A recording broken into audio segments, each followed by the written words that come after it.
as we are having Jason work with Solveig behind the scenes, I'm going to go ahead and get started. And I want to welcome all of us to our 45th online gathering for congregational leaders across the country. This time is called Being Church, and it's sponsored by ELCA's Coaching Ministry. I'm Jill Beverlin, and I am so very pleased to be the National Coordinator of Coaching for the ELCA, and I'm one of your facilitators today. It's important for us to be reminded that this time is meant to be a safe and brave space for the people of our church to bring the truth of who they are and how they are doing. These conversations are an intentional step to live more fully into God's dream for us as the body of Christ. So as we begin, I want to honor that today indeed starts the season of Epiphany. Our executive director, Phil Hirsch, sent out this note this morning to our team, and it was so beautiful and so encouraging. I wanted to share it with all of you. And so Phil writes, "Today we remember the journey of the Magi who found Christ and worshiped him as king so long ago. That journey to and from the place where they found him was not easy or straightforward, and neither is ours. We are on the good path of following Christ into the future, and we will at times feel lost or unsure of our progress. That's normal. When that happens, don't lose heart, but remember this year how deeply and profoundly you are loved by the God who made you and redeemed you. Ground yourself in the identity of Christ, who was visited by these kings and now lives in our lives, so that others may come to know God's love, God's justice, and God's sense of belonging as well." And he goes on to share, Sister Madonna, known as the Iron Nun, and has participated in over 45 Ironman triathlons. And this woman is over the age of 90, by the way. She gave this convocation at a recent event. Her words speak to me, and I hope they will help you this year. Tomorrow, when things get tough out there, remember, you were loved into existence. If you get discouraged and want to quit, if you get injured and can't finish, if things don't go the way you hope, even though you've trained for this day for months or even years, even then, remember, you were loved into existence. I pray that you may have the power to comprehend with all the saints what is the breadth and length and height and depth of the love of Christ that surpasses knowledge, so that you may be filled with all the fullness of God. And of course, that's a reading from the book of Ephesians, chapter 3. So we welcome again into our space the Reverend Solveig Nilsen-Goodin. Jason, how are we doing on Solveig's technical stuff? We're good to go? Okay, Solveig, welcome back. Happy Epiphany. Woo! Happy Epiphany. So good to be back, and so glad we got the technical issues handled. I don't know what that was all about, but I'm here now, so hopefully I'll be here for the whole time. Oh, and I'm so moved, Jill, by Phil's words. There's such incredible resonance with what God has led me to share today. So grateful for that. So welcome, friends, and Happy New Year and Happy Epiphany. As always, I'm so grateful to be among you again this month to reflect on and to hold space for grief. So last month, we talked about the importance of sharing grief in community and how especially important it is during the holidays, as that is often such a difficult time for so many. So if we could, I would like to take just a minute and ask if anyone here on the call participated in some kind of communal grief experience over the holidays. And if so, you can put it in the chat, or you can just unmute yourself and just tell us what kind of grief container it was. Was it a service? Was it a grief group? Was it a grief ritual? And one thing that you appreciated about it. So Jill, I saw your hand. So would you mind just starting real quick? We're just going to take a minute or two to share. You bet. I lead Sunday school for the congregation that I journey with, and we took part of a Sunday school class to name our grief as we approached the holiday. And it was just a space where people could name that out loud. And we used the breakout room function as well, so people could talk a little more intimately. And for several of these individuals, they had never used breakout rooms before, and they thought that I was sending them into the twilight zone. And they came back so excited about these intimate conversations, and they had not had the opportunity to know some of their fellow parishioners in such a way. And it was a double beautiful gift of that sharing, and then that getting to know that other person and practicing holding that space for one another. Beautiful, beautiful. I'm seeing several in the chat too. So Jill participated in the Welka longest night service, and it was very meaningful, beautiful. Pastor Karen did a Zoom service on the longest night Blue Christmas service, very well received. Heidi held the annual Blue Christmas event on the 23rd, specifically making space for grieving the losses of the pandemic. And then a funeral service for somebody's cousin. Oh, okay, Darla's cousin who died in a murder-suicide. Wow, wow. Well, I'm so glad that you had those spaces if you were able to avail yourself of them. Another Blue Christmas with the Advent candles, remembering the people who had died in the congregation. Oh, this is so good. 2 Advent services with grief meditations and lighting candles.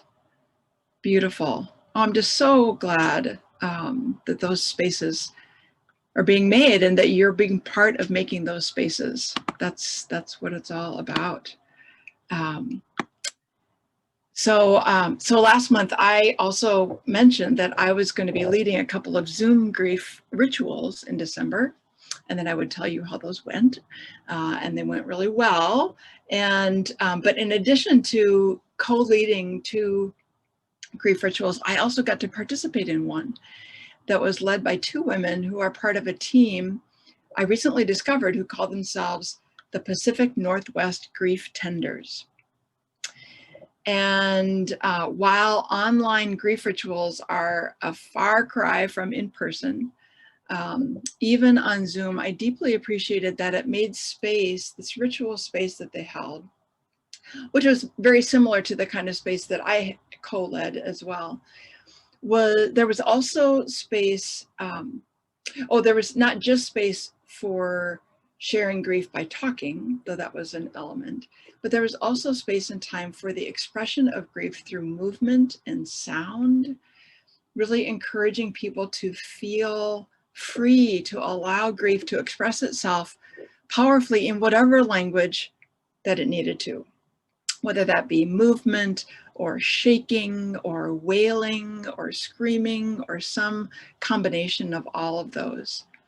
So during a portion of the ritual, the facilitators played music, and while most of us turned our videos off, the facilitators kept their video on and modeled allowing grief to move through their bodies in sounds and in ways that there's hardly any space for in our dominant culture.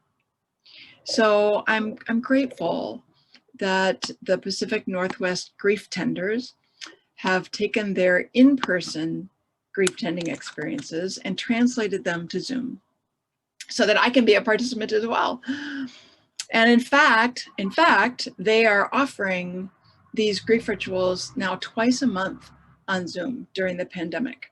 There's one this Saturday morning and one this Sunday evening, the 24th of January. So they're going to be offering it twice a month, once on a Saturday morning, once on a Sunday evening. And I will put in the chat the link to the website where you can access that information about those rituals. So there you go. So these communal grief experiences connect to our topic today, which is one of Francis Weller's 5 gates of grief, which is the grief that comes from what we expected but did not receive. The grief that comes from what we expected but did not receive. And I'm not just talking about my son's disappointment on Christmas when he realized he didn't get 95% of the things on his Christmas list. There are many things that we expect throughout our lives that we do not receive. Maybe it's love from a parent or family member or spouse or partner who is unwilling or unable to express love in a way that we can recognize and that we need. Or maybe it's respect, dignity, equal pay, and fair treatment in our workplaces. The list may be very long. And it's really important to honor that grief and make spaces to honor that grief. Every human being is a beloved child of God, worthy of love and respect and dignity. And so when that beauty and belovedness is not reflected back to us in our closest relationships or in the structures of society, grief is an absolutely legitimate response. When Francis Weller refers to this particular gate of grief as the grief that comes from what we expected but did not receive, what he is actually most deeply referring to here is what he calls the village, or the absence of the village, the community, the kind of things that these grief rituals and this space here on Wednesdays are actually trying to replicate in a very small way. Because as human earth creatures, we are genetically programmed for connection. We are hardwired to expect to be part of a community that recognizes us, that values us, that nurtures us, that loves us. Weller puts it this way. He writes, "We expected to get up in the morning and be greeted by dozens of eyes looking back at us, wondering what we dreamt last night. We expected to share grief rituals and celebration rituals of Thanksgiving. We expected to share food together.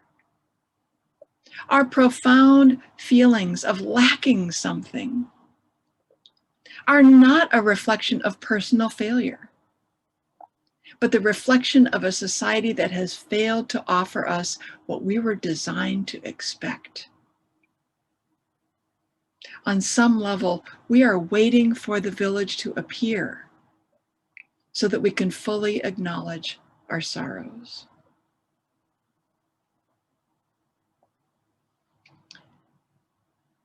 When Francis Weller leads grief retreats, he says that so many of the participants, even those who have never done it before, say that it feels oddly familiar, as if they have experienced communal grief before. And in truth, humans have been living and grieving in community for a couple 100,000 years. And yet so many of us today have never experienced not just grieving in community, but deep community at all. A community of dozens of eyes looking at us with love, saying, "You belong here.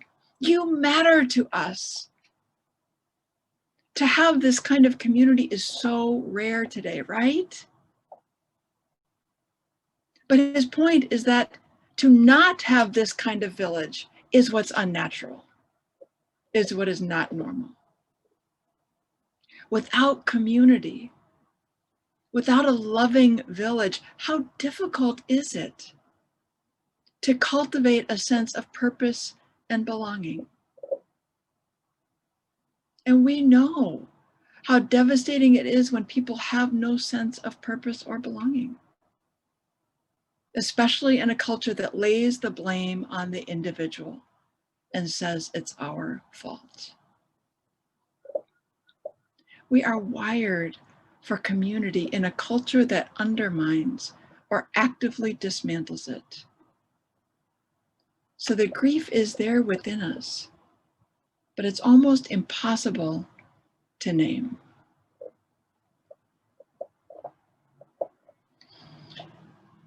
So today in our guided meditation, I'm going to invite us to call a village together as a way of honoring the grief that we carry in our bodies from that which we expected but did not receive, and bringing that grief into our consciousness. The meditation itself may actually evoke some grief you didn't even know you had. But we're here together, and that's what this safe and brave space is for. And my hope is that this guided meditation is also a way to stir up your own deep longing for community, in the hopes that your longing might actually inspire you in whatever way you can to continue or to create the loving communities, the loving villages that we all so desperately need. So I'm going to invite you, if you wish, to turn off your video, if that helps you get into a guided meditative space.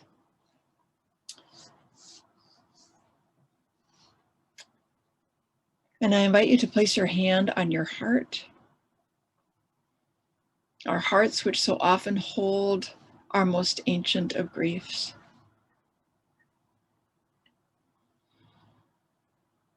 And just begin by breathing in through your nose and out through your mouth, slowing your breathing.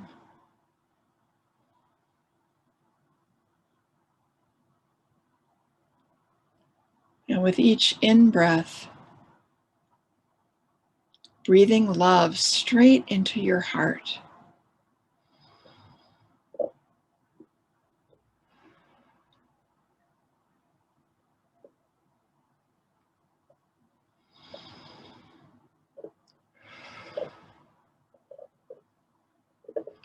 So after a few breaths, your heart is saturated with love.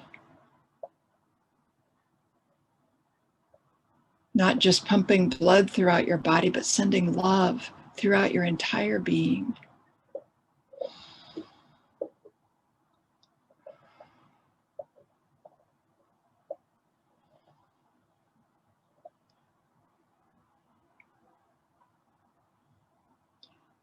Now, as you continue to breathe love into your entire body,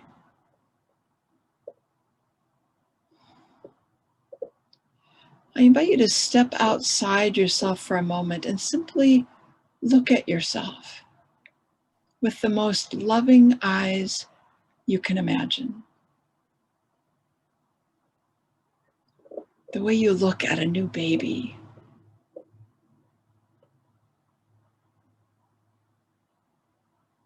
Look at yourself now through those eyes of love.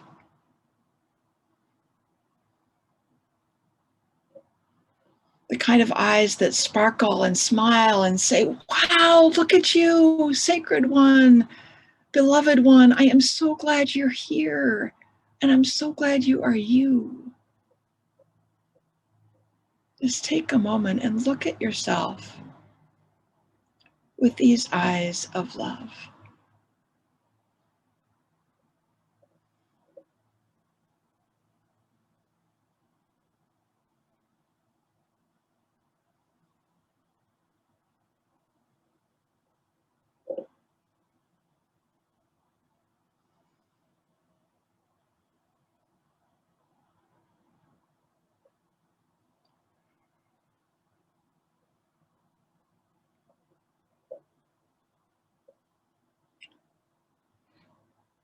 And now, as you continue to breathe and as you continue to look at yourself with eyes of love, I invite you to call for the loving village. Call for the loving community, those who can also see with eyes of love. In your imagination, call out to a community and see who joins you. See who comes to your mind when you put out the word that you want a loving community to surround you and join you. We're reminded in these biblical stories of the season of the village that gathered to welcome the Christ child, even when there was apparently no family left in Bethlehem. Who was the village? Parents and shepherds, animals and angels, stars and wise ones from afar, all came to welcome and adore this child. So right now, call for your loving village and see who shows up. It may be people you know who are already in your community or family. It may be ancestors or relatives who have gone before. It may be ancestors of faith or biblical ancestors. There may be more than humans within your village, plant or animal, elemental or celestial beings who respond to your call for loving community. Just take a moment and notice who comes, who is standing with you now.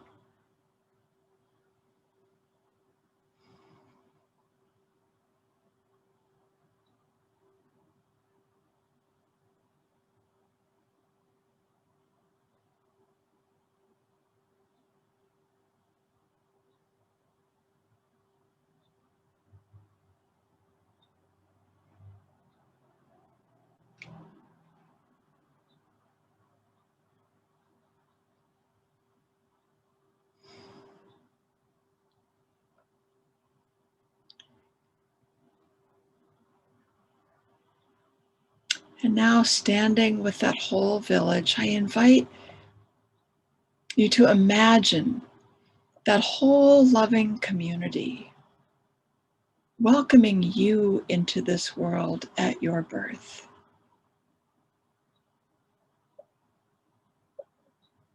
Imagine yourself, a tiny baby, being greeted by this whole loving community. So many sets of eyes looking upon you with love, saying and singing, "Welcome, Sacred One, we have been waiting for you. We are so happy you are here. Come, bring the gift of you into this world."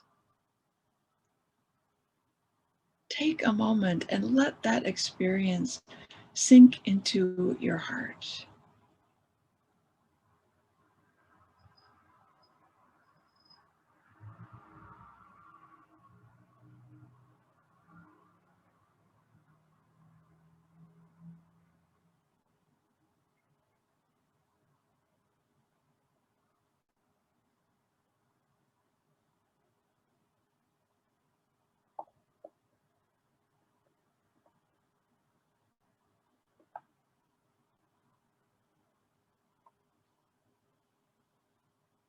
What does it feel like to be welcomed that way?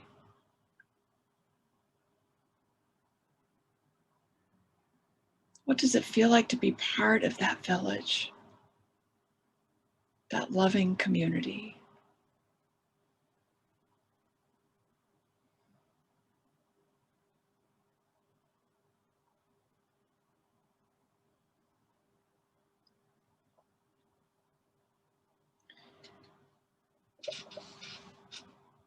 And now, imagine that whole loving village accompanying you throughout your childhood. And whenever the inevitable wounding began, whether mild or severe, imagine that loving village right there, right in those shattering moments, reminding you of your radiance, your belovedness, your uniqueness, your beauty. Reminding that you are a child of God and earth, and you belong to both no matter what, because you matter. You matter. Not because of anything you have done, but because of who you are, simply because you are.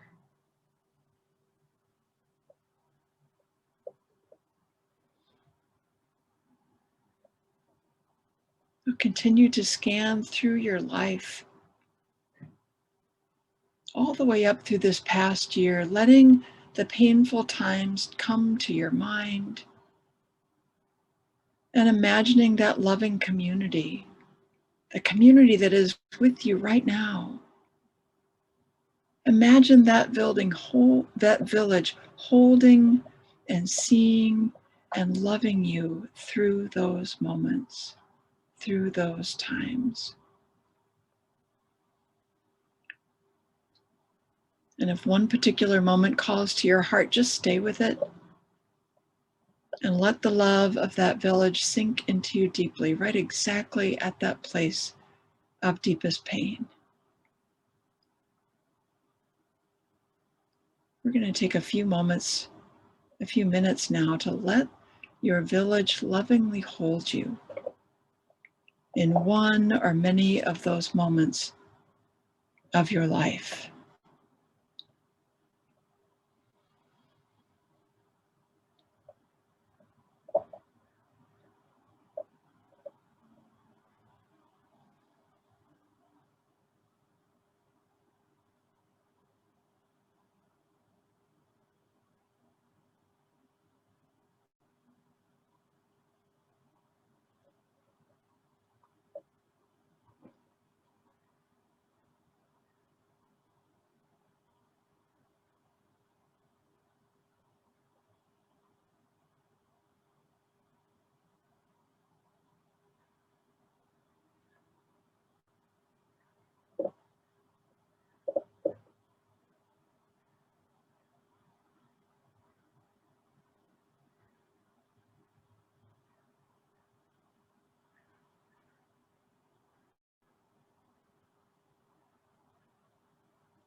And now continuing to breathe love into your heart.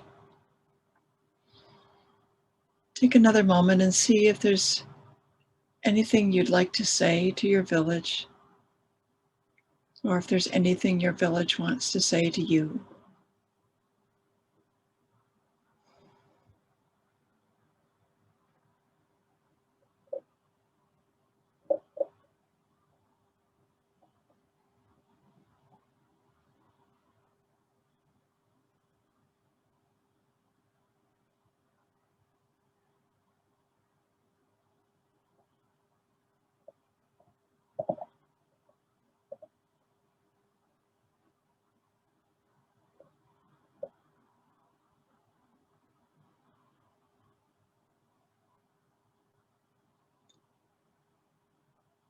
And when you're ready, find some way to thank this community that has come together at your call. And then take 5 deep, loving breaths and come back into this space.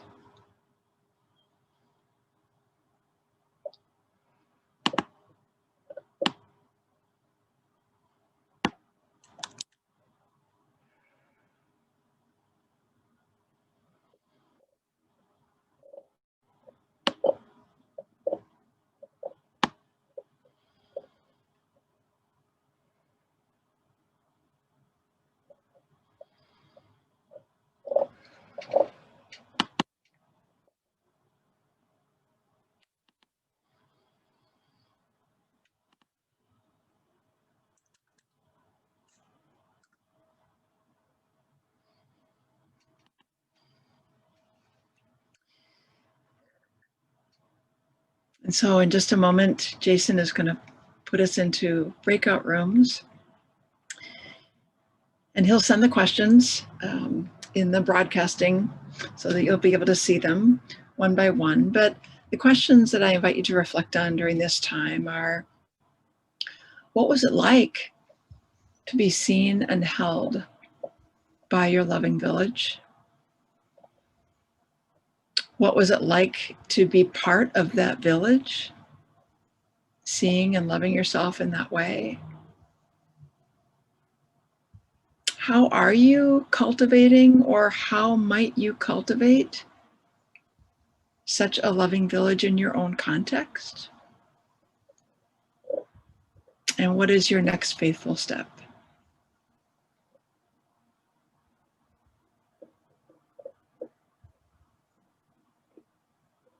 So Jason, I'll invite you to work your magic.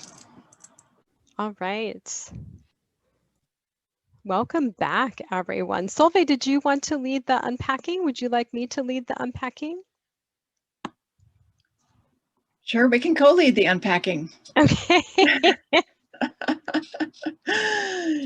Yeah, well, you had a chance to share with one another on a number of different questions about your experience, about community, love, grief, being held and seen. And so what came up in your groups that would be a blessing to share with this larger group here?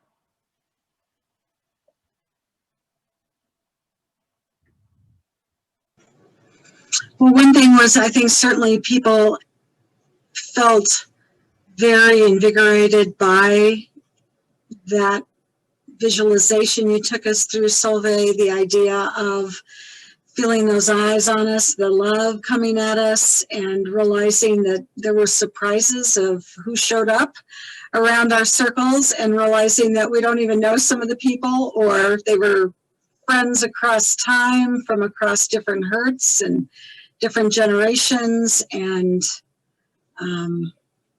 maybe even that cross the doorway of death, that there's that sharing, across the village, but so much more. But thank you, Solveig. Very, very meaningful. Was anyone else surprised about who showed up?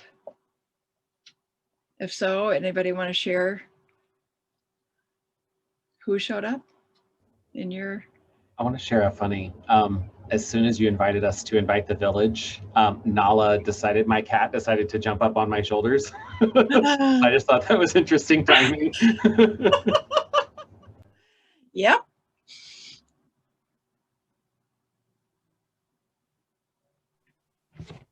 I was a little surprised by who didn't show up. But, I assumed that there would be some folks from my congregation, and there weren't. But we talked about maybe the occupational hazard of being pastor for so many others, and rarely being in that vulnerable posture and asking for people to support us. And so that was really good to talk about. And as we thought about how we nurtured that community, even around us in our congregations. Yeah. I shared with my group that in one of the gatherings that I led in December, one of the women who's part of this community that I'm interim pastor with right now, said that she had participated in grief rituals or grief circles before, but never in a church, never with people of faith. And so we did a lot of reflecting in our group about why that is, and some of the obvious issues that raises for us about what church is.